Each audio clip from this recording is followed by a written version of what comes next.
Halo teman-teman semua, perkenalkan nama saya Rain Gato Wijaya. Saya akan menjadi moderator pada tugas kelompok hari ini.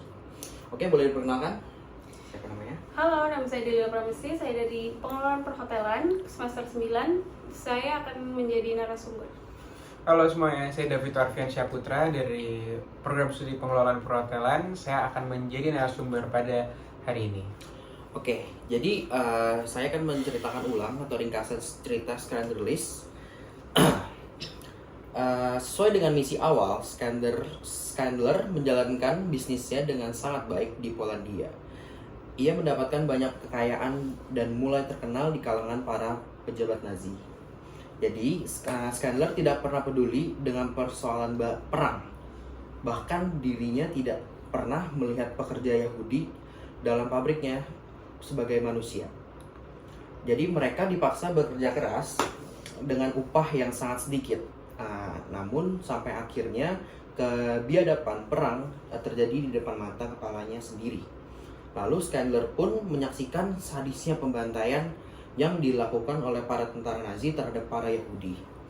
Lalu mereka merampas barang berharga milik Yahudi, kayak membinasakan rumah-rumah dan menembaki para Yahudi tanpa terkecuali.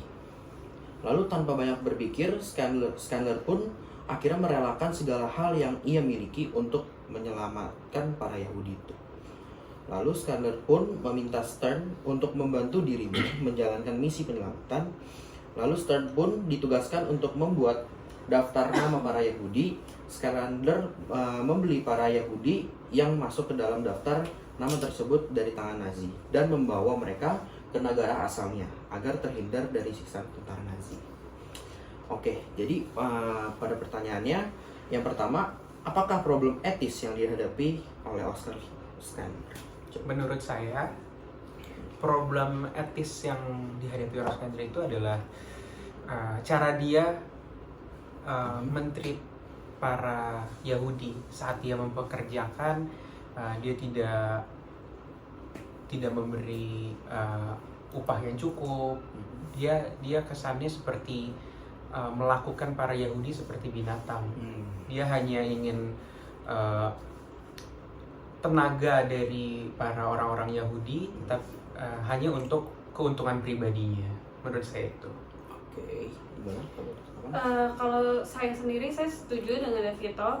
Problem etis yang dihadapi Oscar ini merupakan tidak memanusiakan orang-orang Yahudi dengan cara tidak membayar upah yang cukup dan tidak memberikan kayak perlakuan yang baik lah gitu sih.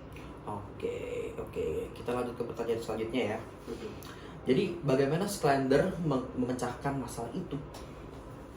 Menurut saya, Scandler memecahkan masalah itu ketika ia melihat langsung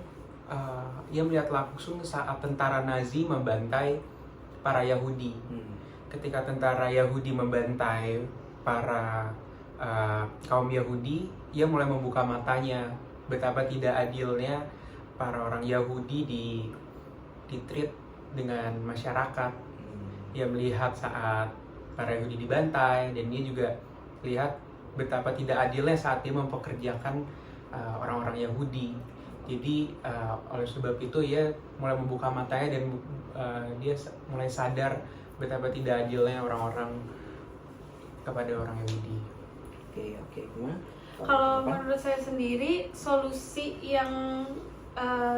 dari problem etika atau problem etis dari Oscar itu saat Scandler meminta untuk Stern membantu dirinya menjalankan misi penyelamatan. Jadi Stern ini ditugaskan untuk membuat daftar nama siapa aja nih yang Oscar beli dari para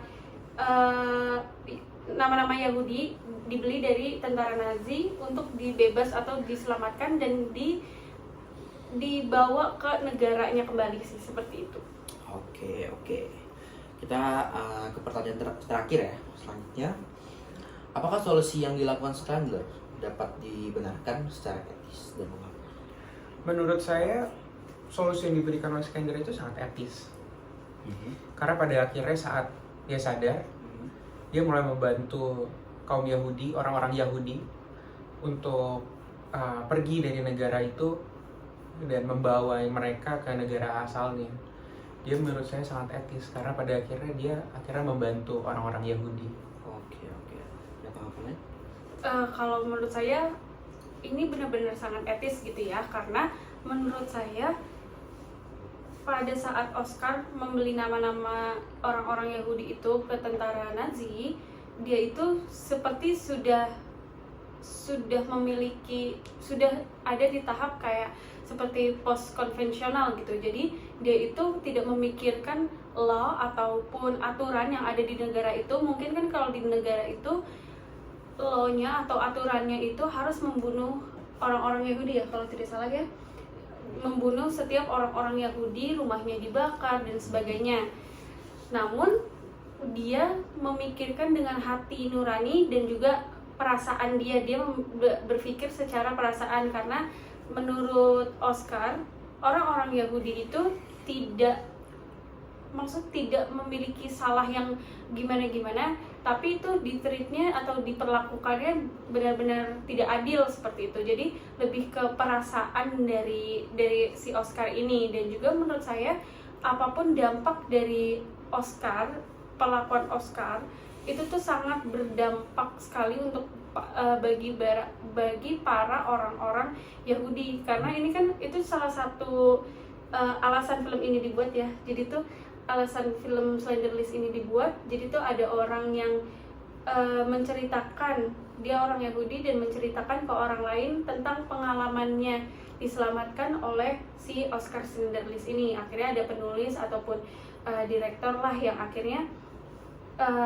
mencari tahu siapa sih Oscar tuh dari mana sih, Oscar tuh melakukan apa sih, seperti itu. Jadi tuh Oscar memberikan dampak yang sangat besar untuk para orang-orang Yahudi, menolong mereka dengan cara mengirim mereka ke negaranya kembali, dan juga membuat mereka menjadi aman dan juga ya sudah selamat gitu loh. Ini dampaknya sangat besar ya bagi orang-orang Yahudi ya.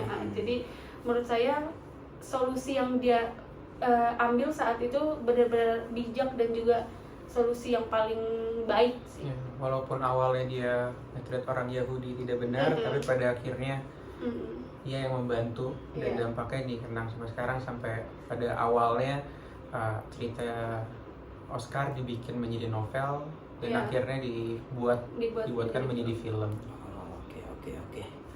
Oke, baik. Mungkin itu saja. Terima kasih. Sekian dari kelompok kami. Kurang lebihnya mohon maaf. Terima kasih. Terima kasih.